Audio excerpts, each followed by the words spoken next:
don si précieux, ta mort à la Pâque nous ouvre les yeux. Ton salut remplace ma condamnation, mon péché s'efface par ta rédemption. Loué sois-tu, Dieu Tout-Puissant, loué sois-tu.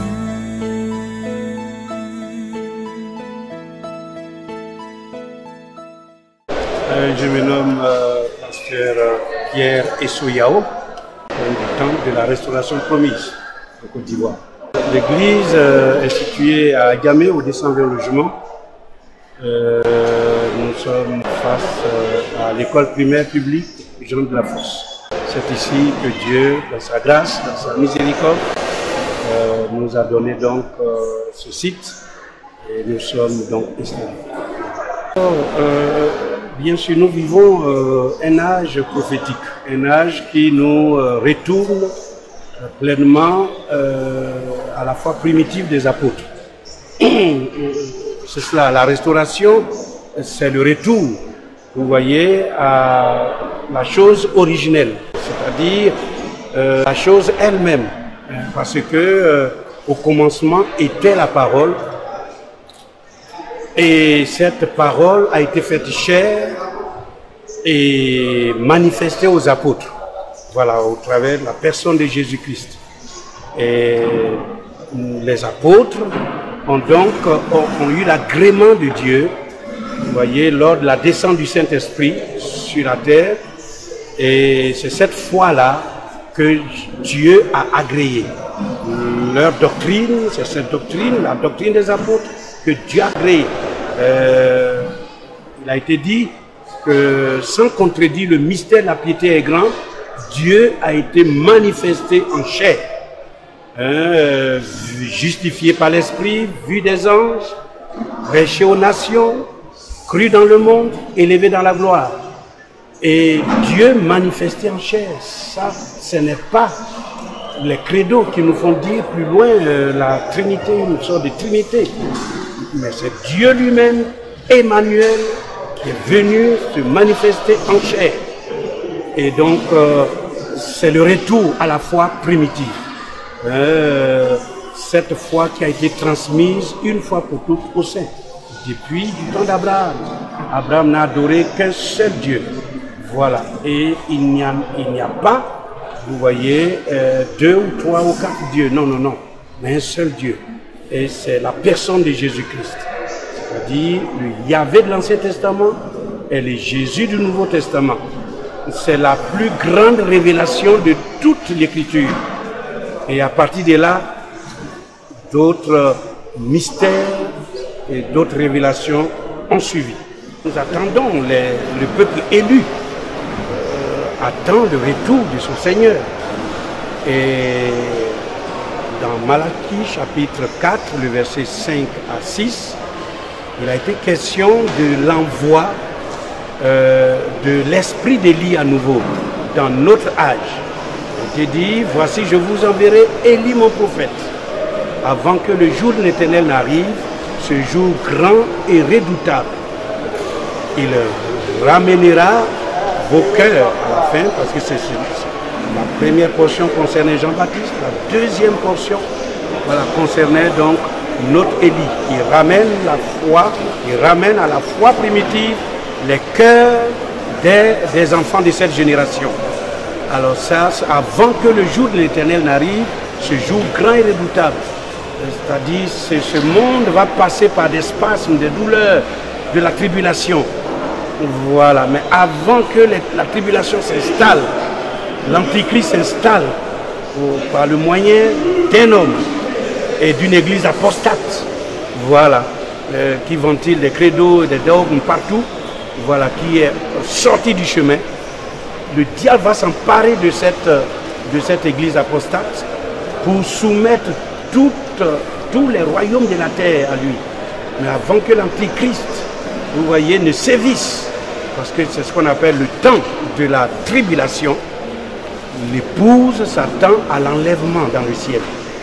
Et il faut que, pour qu'il y ait l'enlèvement, il faut que nous rejoignions l'enseignement, la doctrine des premiers chrétiens, à savoir les apôtres de Jésus-Christ. Et donc ma dernière question, pourquoi l'État d'Israël fait partie de la restauration? Alors Israël est comparé comme l'horloge de Dieu, c'est-à-dire aujourd'hui le vrai calendrier des enfants de Dieu, de tout chrétien, c'est Israël. C'est lui, Israël est comme l'olivier qui ressent la saison. Voilà, dès que la saison est proche, voilà. Okay. Israël est l'horloge de Dieu. Dans ce monde, tout est rythmé à partir de ce peuple-là. Parce que Dieu l'a planté, Dieu l'a suscité comme il a été dit quand vous verrez donc les figuiers, comme un figuier reverdir. Jésus a monté Israël comme un figuier depuis l'ancienne alliance.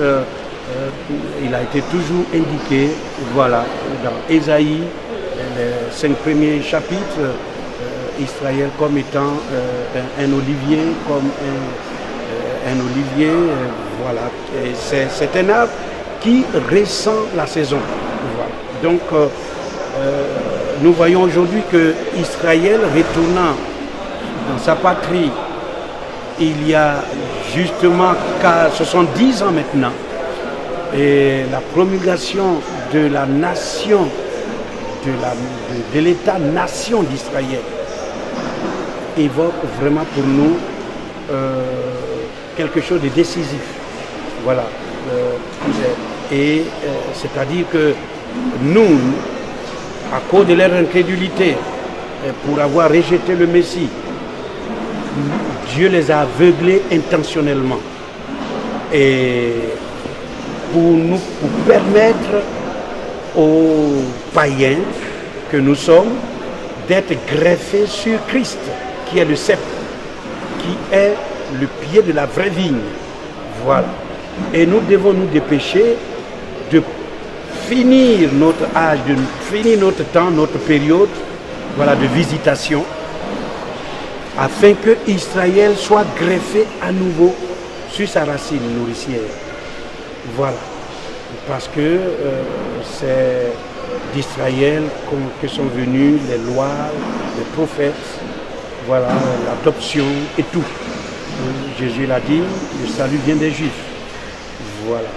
Donc, Dieu les a aveuglés intentionnellement pour nous permettre, nous qui sommes l'épouse de Jésus-Christ, la vraie Église, vous voyez, de pouvoir bénéficier de ces grâces, de la parole et partir. Et c'est alors que Israël reprendra sa place.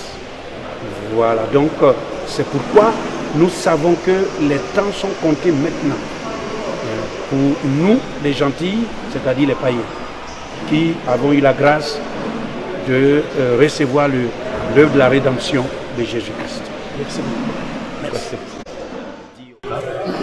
Je viens de la République démocratique du Congo. Et mon père est le pasteur de l'église et je suis un des ministres dans l'église. Et alors, je ne peux pas être ici. Il a demandé que je puisse venir pour le représenter. Il y a, je crois, 10 jours, le pasteur Pierre Rousseau était chez nous pour la dédicace de notre église. Nous avons passé des bons moments dans la présence du Seigneur et quand il nous a dit aussi qu'il y avait des réunions spéciales chez lui, alors on n'a pas hésité de venir le soutenir dans ces réunions et ces moments bénis dans le Seigneur. Je suis vraiment content parce que le sujet ou le thème de la convention était presque la même chose chez nous. Alors, je crois que le Seigneur Jésus-Christ est en train de faire la même chose parmi ses enfants, pour réveiller les enfants de Dieu à être éveillés, comme nous venons de l'écouter, et de connaître les temps dans lesquels nous sommes en train de vivre.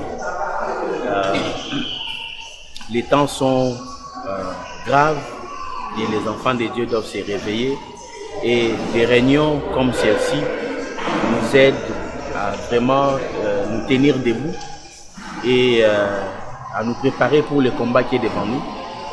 Nous avons appris que l'homosexualité est en train de monter et bientôt les enfants de l'école maternelle vont être enseignés, on va les enseigner la sexualité, même à les pratiquer.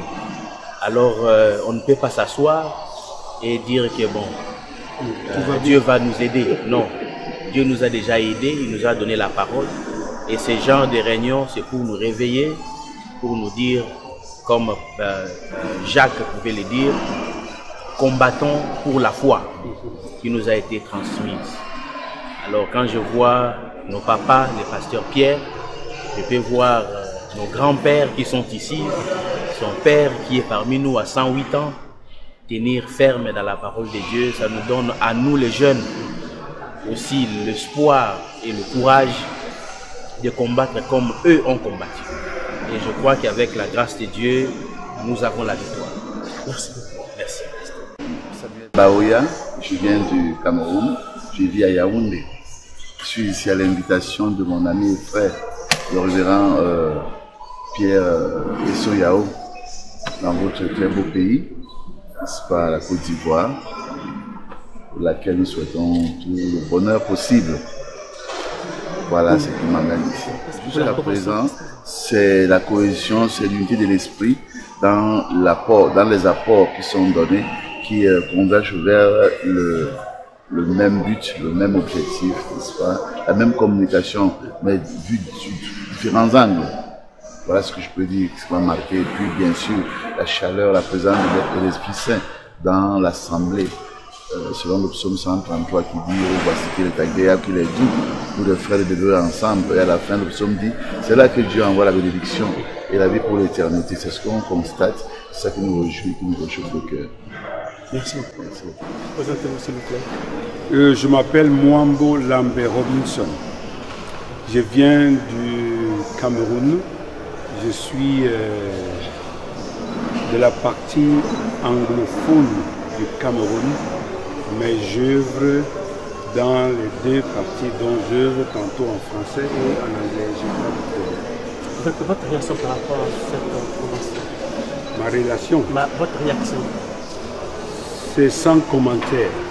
Parce que je ne sais pas comment il est parti pour donner ce thème. J'aurais voulu parler à la fin de mon intervention, mais je dis que il a été très inspiré parce qu'il faut conscientiser le peuple de Dieu, pas seulement le peuple de Dieu, pour voir le rapport entre Israël, le mouvement d'Israël et le mouvement de l'Église, pour voir à quel niveau nous sommes dans l'histoire de l'humanité. Cela permettrait à ce que chacun prenne conscience et agisse en conséquence. Donc cette connaissance, cette éveil de conscience nous est tellement important. Il n'a fait que ce qu'il fallait faire en sorte que les enfants de Dieu comprennent que nous sommes à la clôture de l'histoire de l'humanité. Bientôt, Dieu va prendre un autre virage avec l'homme. Ce que nous pouvons dire au peuple de Dieu, c'est qu'ils prennent conscience, qu'ils réajustent leur comportement, qu'ils changent de manière, parce que vous ne pouvez pas voir ce que Dieu fait et vous restez indifférent par rapport aux activités qui sont devant nous, par rapport à la réalisation de la prophétie qui est manifeste. On ne peut pas être tellement inconscient, on ne peut pas refuser de faire des ajustements, alors que Dieu est en train de faire des évolutions dans sa parole. Peuple de Dieu, réveillons-nous, il est temps que nous prenons nos vies en main parce que bientôt, ça va tourner et ça va tourner pour d'aucuns très bien et pour beaucoup d'autres, ce sera mauvais. Parce qu'en ce temps-là, il n'y aura pas de pitié. Merci beaucoup, papa. Que Dieu vous bénisse. Amen.